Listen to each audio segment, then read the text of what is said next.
Ever wondered what the purpose of life is? What if the answer lies within a verse from the Bible, Romans 8:28? This verse carries a powerful message, one that speaks to the heart of what it means to be human. It tells us that all things work together for good to those who love God, to those who are called according to His purpose. But what does this truly mean? For starters, it suggests that life isn't just a random series of events. Instead, it's a tapestry woven with purpose and intention. Each thread, each moment, each joy and sorrow, they all intertwine to create something beautiful and meaningful. Now let's focus on the idea of love for God. This isn't just about religious rituals or attending church services. It's about a deep, personal connection with God, a love that's profound and unwavering. It's a love that's reflected in our actions, our choices, and our relationships. And when we love God, we align ourselves with His purpose, and that's when we begin to see the bigger picture. But here's the thing. Understanding this bigger picture, this grand purpose, requires us to stay close to God. It's like being in a dark room with a flashlight. The closer we are to the light, the clearer we can see. The closer we are to God, the clearer His purpose for us becomes. It's not always easy, but it's always rewarding. And what's the reward? It's the assurance that everything in our lives is working together for our good. It's the peace that comes from knowing that even in the midst of trials and tribulations, there's a divine plan at work, a plan that's designed to bring out the best in us, to mold us into the people we're meant to be. So, Romans 8:28 isn't just a verse, it's an invitation to live a life of purpose, a life of love, a life that's intimately connected with God. Thus, Romans 8:28 teaches us that life has a purpose, and that purpose is discovered through love and closeness to God. Now that we've understood the purpose of life, let's delve into Romans 8:30. What does it mean to be called, justified, and glorified by God? When we speak of being called by God, we refer to a divine invitation to a life of purpose. It's not a simple passive call, but a proactive, compelling summon that draws us toward the path God has designed for us. This calling is the beginning of our spiritual journey, inviting us to a life of love, purpose, and service. To be justified is to be declared righteous in the eyes of God. It's an acquittal from the guilt and punishment of sin, but it's more than just a verdict of not guilty. Justification is God's declaration that we, as believers, are in a right relationship with Him. It's a divine assurance that we are accepted and loved, not because of our own merits, but because of God's grace and the redemptive work of Jesus Christ. Lastly, to be glorified by God is to share in His divine glory. It's not about earthly fame or recognition, but a spiritual state of being, where we reflect God's glory. It's a future promise, a hope that we will one day be transformed into the likeness of Christ, free from sin and death, and living in eternal glory. So when Romans 8:30 says those who are called by God are justified and glorified, it's not just a statement of fact, but a declaration of hope and promise. It means that those who respond to God's call, accepting His grace and love, are justified in His sight and will share in His glory. This makes us invincible against evil. We aren't just protected, we are victorious. In this divine equation, God's love is the constant. It's His love that calls us, justifies us, and promises us glory. It's a love so powerful that it overcomes all evils, all fears, all doubts. Hence, Romans 8:30 gives us a sense of confidence and fearlessness as we are covered by the Almighty God. Moving on to Romans 8:32, what is the significance of God sacrificing His own Son for us all? This profound verse in the Bible speaks volumes about the depth of God's love for us. Sacrifice, in its essence, is a selfless act of giving up something valued for the sake of something else considered to be more important or worthy. It's giving up something you cherish to show your commitment, your dedication, your love. And sacrifice is a concept that we encounter in various facets of our lives. Parents make sacrifices for their children, friends for each other, and even strangers for the greater good. Now imagine the enormity of God's sacrifice. He did not spare His own Son, but delivered Him up for us all.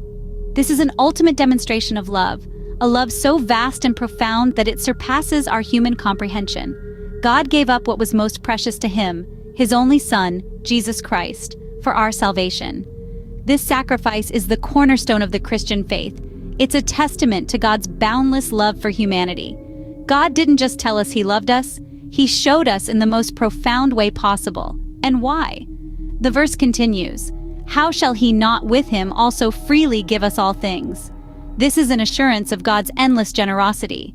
God's sacrifice of his Son is a promise, a covenant. It is a guarantee that if God could give up his most prized possession for us, there is nothing good that he will withhold from us. It is a reassurance that God is for us, and if God is for us, who can be against us? So, as we ponder upon this verse, let's remember the magnitude of God's love and the extent of his sacrifice. Let's remember that his love is not just in words, but in action and truth, a truth that led to the ultimate sacrifice. So Romans 8:32 reminds us of the greatest sacrifice ever made and assures us of God's endless generosity.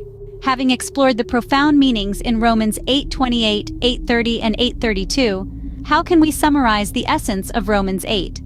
Let's take a moment to reflect on the depth of the teachings in this chapter. Romans 8:28 reminds us of our divine purpose. This verse reassures us that everything that happens in our lives is working towards a greater good, as long as we love God and are called according to his purpose. Our lives are not random or meaningless. Each one of us has a unique role to play in God's grand design. It's a comforting thought, isn't it? Next, we dove into Romans 8:30. Here we're introduced to the profound concept of justification and glorification. Those who God has predestined, he calls, and those whom he calls, he justifies, and those whom he justifies, he glorifies. In other words, if you've been called by God, you are in his favor. You're justified in his eyes, and you're destined to be glorified. This verse reminds us that with God on our side, we have nothing to fear. Finally, we examined Romans 8:32. This verse speaks about the ultimate sacrifice, God not sparing his own Son, but delivering him up for us all. It asks us to consider, if God didn't hold back from even this, why wouldn't he freely give us all things? The love of God is so immense that he was willing to sacrifice his only Son for our sake. This underscores the boundless love that God has for us. In essence, Romans 8 is a chapter of profound spiritual depth. It speaks about our divine purpose, the incredible love of God, and his willingness to make the ultimate sacrifice. It reassures us that we are part of a grand plan, loved beyond measure, and that we are destined for glory. In conclusion, Romans 8 provides us with a profound understanding of our purpose, the power of God's love, and the significance of sacrifice. So what can we take away from this exploration of Romans 8? The core message of Romans 8 is a profound one, and it offers us a multitude of insights to ponder. Firstly, we are reminded of the purpose of life. It's a purpose that is not self-devised or self-centered. Rather, it's a divine purpose, one that is intricately woven by God himself. It's a purpose that stems from love, a love that is unending, unchanging, and unequivocally devoted. This brings us to the power of God's love, a theme that is beautifully encapsulated in Romans 8. It's a love that is so vast and so deep that it willingly offers up its most precious possession, the Son of God himself. This ultimate sacrifice is a testament to the unfathomable depths of God's love for us. It's a love that justifies us, glorifies us, and shields us from any harm. When we reflect on these truths, they should stir within us a desire to draw closer to God, to seek a deeper understanding of our divine purpose, and to strive to live in alignment with it. We can take comfort in the fact that we are not alone in this journey. God is with us every step of the way, guiding us, protecting us, and providing for us. Moreover, understanding Romans 8 can enable us to view challenges not as obstacles, but as opportunities for growth. For we know that all things work together for good to those who love God and are called according to his purpose. This is an empowering truth that can transform our perspective and ultimately our lives. As we continue our journey, let's reflect on the rich wisdom embedded in Romans 8. Let's strive to live in the light of its profound truths, to love as God loves, and to fulfill our divine purpose with grace, courage, and unwavering faith. Remember, life has a purpose, and that purpose is discovered through love and closeness to God. Let's keep this in mind as we continue our journey.